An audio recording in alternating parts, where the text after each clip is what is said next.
next one that I ended up picking up, and what is my hair doing? There we go. The next one Cool. Hello everybody, my name is Kelsey, and we're about to get very, very nerdy with all the books that I read in June.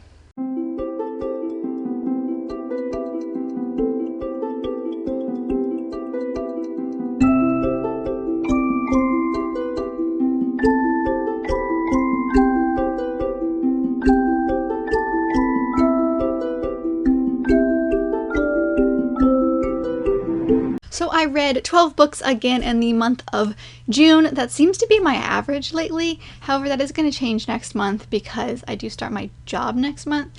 That sounds like I'm bragging. I don't mean that I'm bragging. I just mean that like my free time is going to be significantly less than it has been. But let's talk about what I did in June. So June was a good month. I participated in 2 separate readathons and completed both of them. The Make Your Myth Taker readathon, which is put on by the Myth Take group, like book club group, and then the Olympic Games readathon, which is put on by a ton of different people. So I will leave linked above the TBR video where I talk about all the books that I was planning on reading for that if you want to see how I started and how I ended, because I'm not going to go over every single prompt in this recap. I'm going to mention like the things that it fit, like which readathons, but I'm not going to talk about like the specific prompt. So if you want to know like specific prompts, either go check out the vlogs that I did during the week or during the month, or my TBR, which I will leave all of that down below. I also had my first TBR basket, which was fun. So I'll leave that down below too if you are curious and haven't seen that. But I've talked enough already, so let's just get into the books. So over the 12 books, I read 3,945 pages, and that was over 8 audiobooks and 4 physical books. And then as far as the age category of the books goes, I read 2 middle grade, 6 YA books, and 4 adult books. I had a variety of genres again this month, so I had 4 fantasy, 4 contemporary, 2 historical fiction, 1 classic, and 1 nonfiction. And then my ratings were like polar opposites this month because I had 4 5 stars, 7 4 stars, and 1 2 star. So I'm just gonna get into talking about the books that I've read. If you want to know like full thoughts and full reactions, my vlogs, like I said, will be down below if you want to see like everything, because I'm going to try to not talk about them too much here. I say this every month, and then like these end up being really long wrap-ups. So the very first book that I completed in June was Rusha and the Song of Death by Roshani Chokshi. I read this one for the Olympic Games prompt, and it also was my TBR basket prompt. I gave this one 4 stars. I have a lot of the same feelings about this one that I did about the first one. It's a good, fun fantasy story. I really enjoyed the audiobook. That's how I read this. And I think the story is incredible, and I think that this author is very imaginative when it comes to this world. I think like her imagination is fantastic, but I don't think I would have enjoyed this as much. I think it still would have been a 4 star, but it would have been a very low 4 star if I had just like read it. But the narrator and the audiobook, I'll leave her name on the screen. I don't remember what it is at the top of my head, but she was fantastic. I loved it. If you're going to listen to this story and the series, I highly suggest her because she was so good. She made every character great. The writing was sassy, just like in the first one. I laughed out loud multiple times. It was just a good, fun adventure story. So like if you're looking for a good, fun, middle grade adventure story, like this is your book. And it also has to do with Indian mythology, so having that layered in as well was fantastic. We also had our main 2 characters from the first one. We had 2 more added on to this one as well, and it was just fun. Like, I don't know how else to explain this book, as it was fun. It was a fun, fantastic story. Why did I say fantastic like that? The next book is one that was a last minute switch around for my TBR, and I'm so glad I did because it was so good. It's like one of my favorites of the month, and that was Pride by E.B. Zaboy. I gave this 5 stars, if you couldn't tell. This one fit both readathons, the Olympic Games and the Make Your Myth Taker readathon. Y'all, I really liked this because this is a remix and retelling of Pride and Prejudice, so you do have that going in there. The main structure of the plot is going to be very similar, but this is its own work as well. Like, you can enjoy this totally separate from Pride and Prejudice, but it still is fun to compare this to Pride and Prejudice, and it stands up, like, beautifully. I talked about this a lot on my first vlog, so, like, please check it out if you want to know, like, full thoughts. But I thought this is really, it was just a really great retelling. It's, like, one of my new favorite Pride and Prejudice retellings. I've noticed one thing about different adaptions and different retellings of Pride and Prejudice is there's a lot of themes in the main text, the original Jane Austen text, and depending upon whoever's writing it, they always pick up on different things. Like, some people focus on family relationships, and some people focus more on the economic kind of like struggle between the Lizzie and Darcy characters. So it was really interesting seeing Ibiza Boy's take on this, because she does focus more on the kind of economic differences between Lizzie and Darcy, or sorry, in this book it is Zuri and Darius. So seeing that kind of struggle, because usually when you take Pride and Prejudice and you put it in modern day, the struggle economically between like classes is not something that would resonate with today's readers. However, the way that she does it in this book and with this community, I think was fantastic. I think it was very, very well done. I really liked this book. I also liked that the Bennett or Benitez family, I liked that there was love between the mom and the dad of the family, because in Pride and Prejudice, it's known that Mr. Bennett kind of like doesn't like his wife anymore. She's utterly ridiculous and he doesn't want to be around her anymore. But I like that in this book, Mr. Benitez is like, understands his wife is a little crazy, because if there's any character that is the Miss Bennett character, you have to be a little crazy and mega focused on the kids and the sisters and their love lives. But he still loves her, and he still shows ways that he loves her. And I just like that even though she's crazy and imperfect, he like still loves her and shows that there's a good family relationship between the two parents of this family. And I thought that was great. I really liked that she brought that into this book. So this is really good. It just like took me by surprise. I just started it because I knew I wanted to read it, and then all of a sudden I couldn't put it down, and it was great. Please read. You don't have to read Pride and Prejudice to read this book. I think you can get a lot out of it because it does stand on its own as an amazing work. The next one is also a Pride and Prejudice remixed retelling, so somehow I read two back to back. But that is Longborne by Joe Baker. This one, I think, fit both readathons. I gave this one 4 stars. I thought this was very good. This is kind of the story of Pride and Prejudice, but told from a maid's perspective. So it's focusing on our main maid, Sarah, in the Bennett household, Longborne. And it starts roughly about, I think, maybe right before, roughly around the time that Pride and Prejudice starts. But I like that it continues beyond where Pride and Prejudice would normally end. And it follows this woman, Sarah, like I mentioned, in the house of the Bennets as a new footman comes to the house. And there's a little bit of romance in here, but it's not really focused on that. And the one thing that I like about this is that it helps if you have read Pride and Prejudice, because there are little mentions from like what's going on in the Bennets family and what's going on in like the general world, and kind of like what happens at the end of Pride and Prejudice, which I feel like most people would know by now. But like, if you don't want to be spoiled for the end of Pride and Prejudice, you're going to want to read that before this book. But it's only small nods, so you can still enjoy this book without having read Pride and Prejudice. I think it just helps because there's like little itty bitty nods and like little details that you would pick up on, because it'll cue you in where they are timeline wise in Pride and Prejudice. With that being said, I think this is really great. I think this gives the kind of fairy tale of Pride and Prejudice a very hard, real story, and it makes it more like concrete and feel more like real people, whereas the story of Pride and Prejudice, at least to me, always felt kind of like a fairy tale story, and believable, but not quite. And I just really liked that. I also found it interesting that because this is from the, servant's perspective, you get to see the relationships between all of the like 5 servants in this house. And from what I've seen from things like Downton Abbey, I would have assumed that the servants were like very, very invested in the people they work for in their lives. but they really weren't. They didn't really talk about what was happening in the Bennet's life unless it like impacted them specifically. Like when Mr. Collins comes to visit, they all go in this mad rush to impress him because he will eventually take over Longborne, and they want to still work there and have a job. So like he is important to them.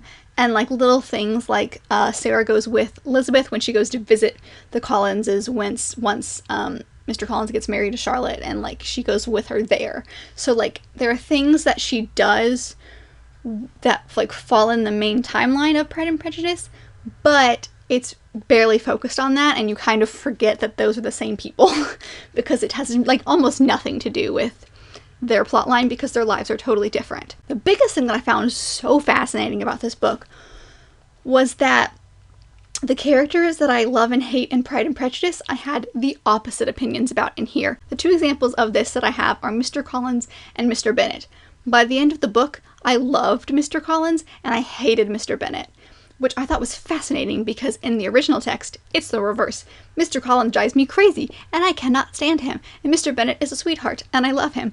But in this book, because it's from a servant's perspective and it's just like a different perspective on these people, I thought that was so fascinating that I can have total opposite opinions about these same characters that I've loved for years. It was just fascinating. I thought it was really interesting getting this perspective, and I liked that it continued beyond where Pride and Prejudice stopped, because like the servants' lives didn't stop when, you know, the Pride and Prejudice storyline stopped. They continued. It's not much beyond, but it is a little bit, and I liked that. So I really liked this one.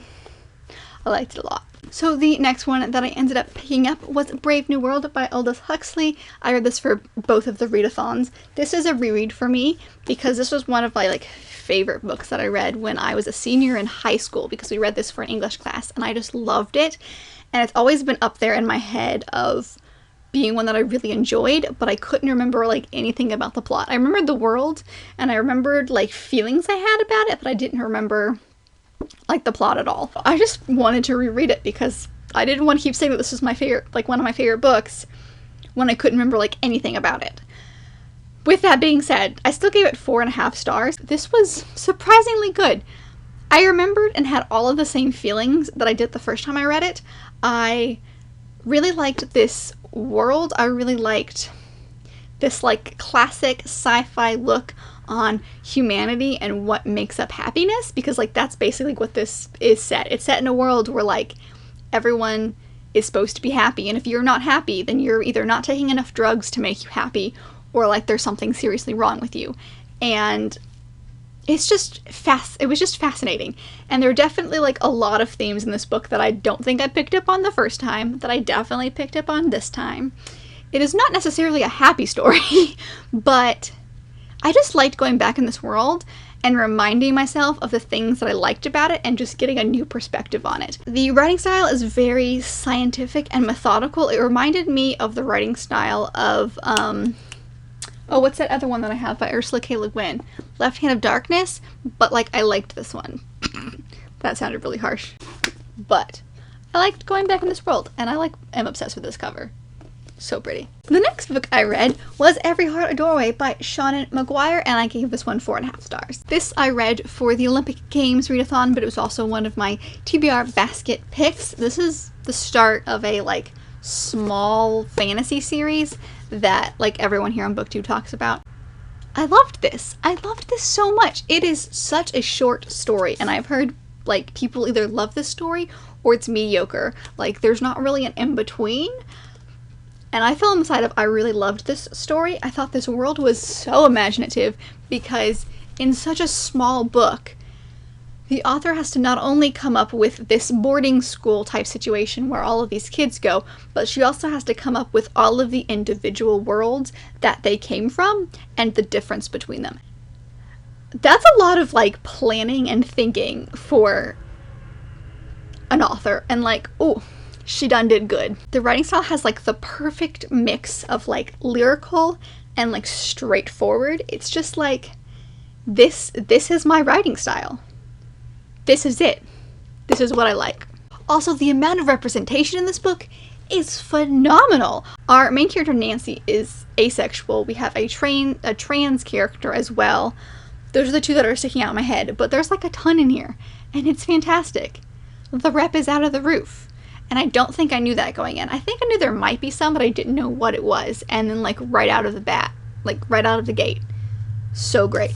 I liked that even though this book is so tiny, it didn't feel rushed. It felt like it was the exact length it needed to be. It felt like the pacing was fantastic. The writing is, like I said, amazing. It's so creative, but it also like paints a picture of all of these individual worlds. And I loved it. I just loved it. And there's a murder mystery aspect to this book, which I think I knew going into it, but I'd forgotten about until I got into the book. And like, that was just fascinating reading this. And Jack is my favorite character. I've always heard people talking about Jack and Jill, but I didn't know what they were talking about. I understand. I love Jack. I am so excited that the second book in this series is like a prequel and it follows Jack and Jill and their world. I am so excited. I could rave about this forever, but I'm obsessed with this writer. So I will be continuing with this series, and I really want to get my hands on Middle Game because like that's supposed to be a really good book. And I already know I like the way that she writes. So I'm excited to see like a full-length novel. So excited. So good. So I followed that book up with the one that I hated this month, and that was For Women Only by Shanti Federman. This was my nonfiction TBR jar pick. This fit something. What did it fit? This fit just the Make Your Myth Taker readathon. I gave this 2 stars. I really didn't like it. It was just, like, there's a lot that I have problems with this book, so I don't want to harp on it a lot. But the biggest thing for me was this is very stereotypical. It was written in 2004, but it's very stereotypical in the fact that, like, if you are a good Christian woman, you're going to do all these things for your husband, and he's going to have to make the money in the family, and you have to be pretty and proper in order for your husband's eyes to not slide off you and think about other women. Like, no? Excuse me. No. Just, there was a lot there. It also didn't, like, work for me personally, because this is very, like, stereotypical man, and my husband is not a stereotypical man. Like, that's just not him. So none of the, like, things in here and none of the examples that she was talking about even related to my life personally. It was not good. I did not like it. I read it because a friend gave it to me. This will be in hauled at some point. Done. I followed that up with a really great book, though, and that was The 7 Husbands of Evelyn Hugo by Taylor Jenkins Reid. This fit all of the Readathons and the TBR basket. Like, this was the book that fit everything, because it fit both tiers for the Make Your Myth Taker, the Olympic Games. It was in my TBR basket. It was a TBR basket pick, and it also came from my TBR jar. So, like, this fit it all.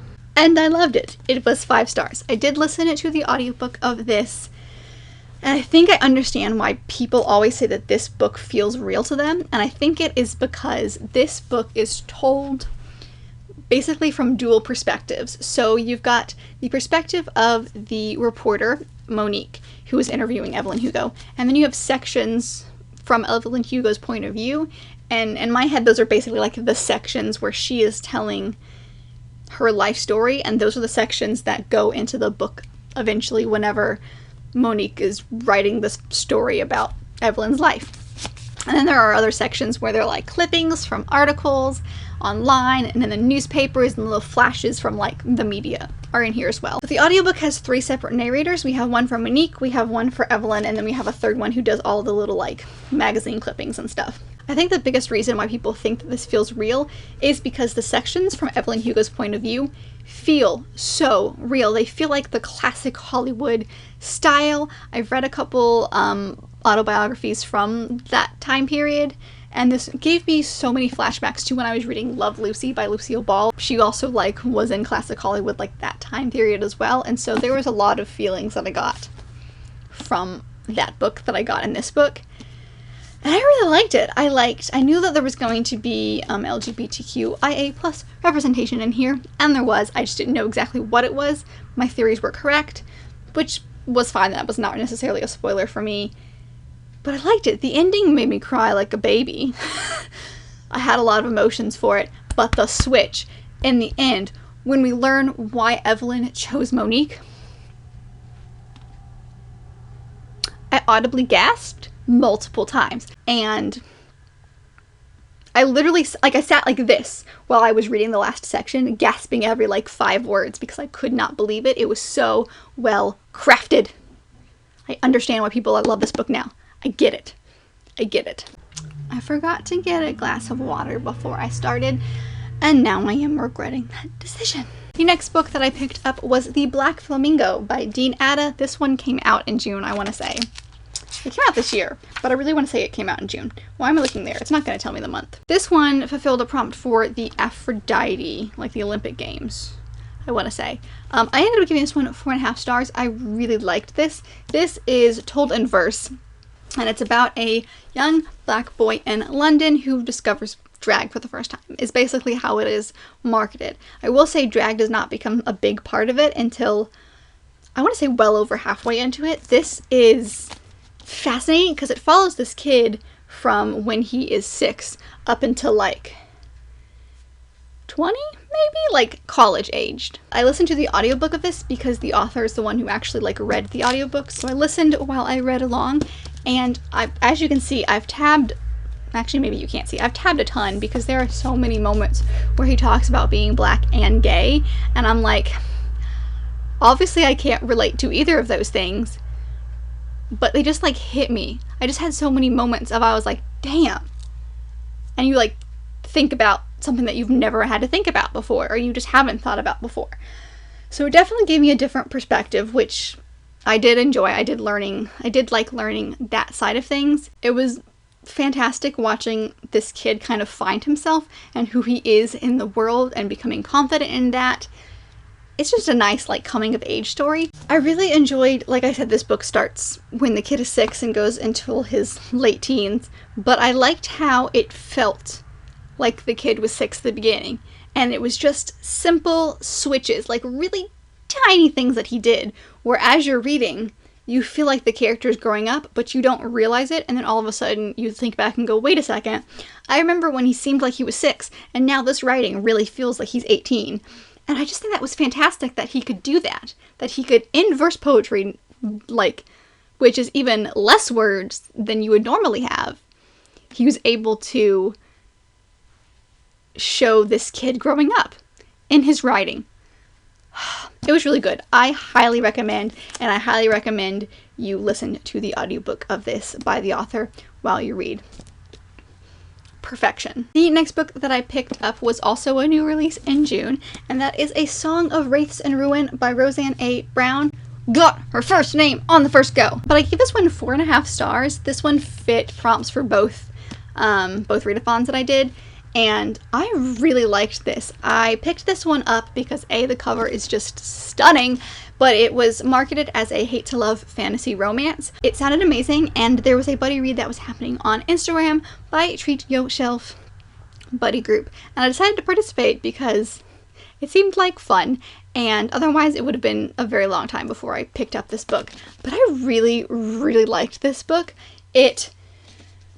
It's marketed as a hate-to-love, but I don't see it as a hate-to-love. I think that the second book in the series is going to be more hate-to-love because of how this book ended, but like this book itself, like they don't hate each other, they just don't know each other at first. I think that's like not quite accurate when they say it's hate-to-love, but it was still really good. The one thing that I loved the most about this was the world building. Within the first chapter of this book, I was hooked and wanted to know more about what was happening in the world. I wanted to know everything.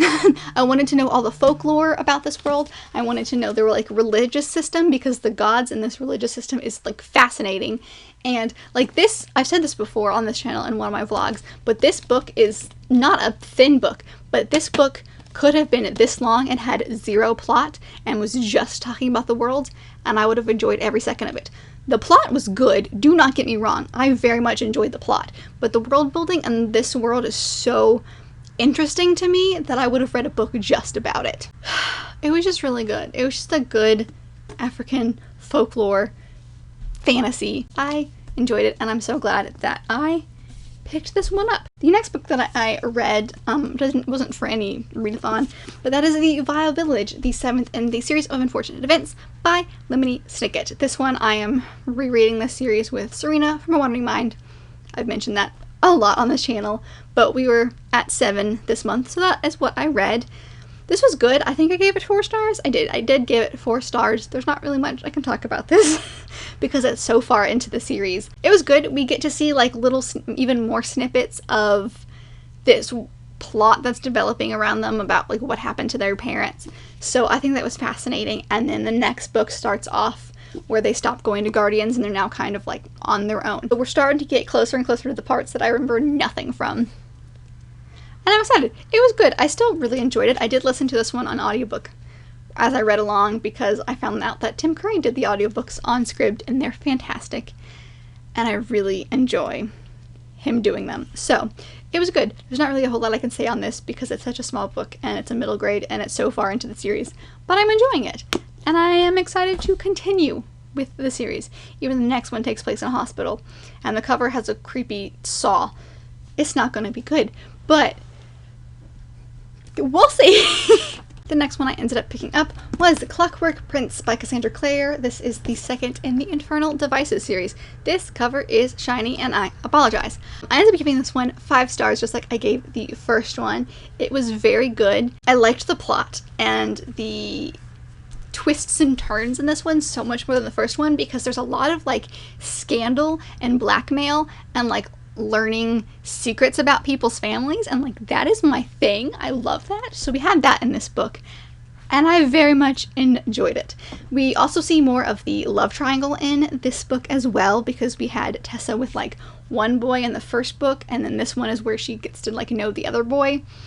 And I'm really worried about what's going to happen in the third one. Like I have theories about what's going to happen and I don't want any of them to be true, but I'm afraid they are going to be true. So I have thoughts, but I don't know what to say about this one because it's the second in a series and it's like, it's a well-loved series, but also like a lot happens in this one and I don't want to spoil any of it because it's all wrapped up in each other, but I did like it. It was very good. 5 stars for sure. Also, Jim is amazing and we love him. This channel supports Jim 100%. Sorry if the angle changed. I ran out of memory. But I'm on the last book, so that is good. And the last book that I read in the month of June is Moxie by Jennifer Matu. This one fit a prompt for the Olympic Games that I was doing, but it also was a TBR pick. My best friend had to pick a book for me, and this was the one that she picked. And then she also sent me the ARC that she had so that I could physically read it as well.